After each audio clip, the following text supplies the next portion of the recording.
That doesn't represent America. That doesn't represent our ideals.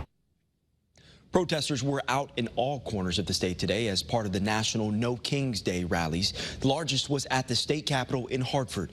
Your reporter Katie Cohen is there live now to show us exactly how these rallies have gone across the state. Katie. Yeah, Brian, it was a long day for tens of thousands of protesters. They showed up to over 30 rallies across the state. We talked to some of the protesters here in Hartford and elsewhere about why they decided to come out and speak out.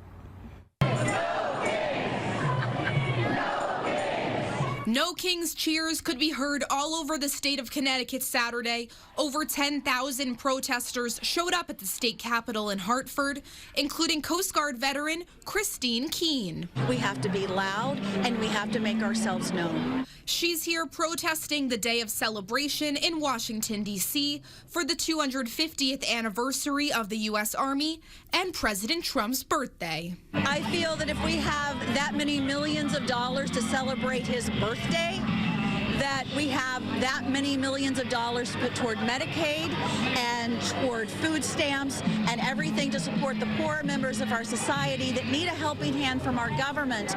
Others here in Hartford disagree with President Trump's immigration crackdown, which he says is necessary to keep illegal immigrants out of the country. When Donald Trump talks about immigrants as animals, when he calls for mass raids, for family separation, and for promises to suspend the Constitution to carry out his agenda, he is not leading a democracy. He is trying to crown himself king.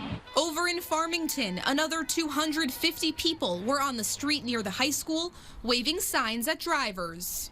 Everyone's thinking the same thing, is what is happening to our country?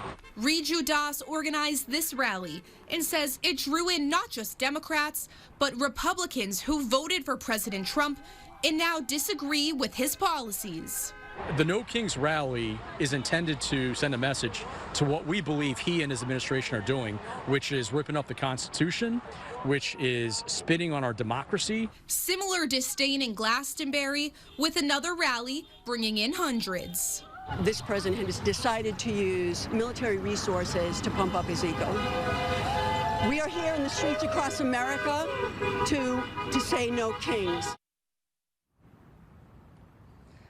Now, luckily, all the protests were peaceful, but state and local police departments were out making sure everyone stayed safe. Your reporter live in Hartford, Katie Cohen, Channel 3 Eyewitness News. All right, Katie, thank you. And make sure to stay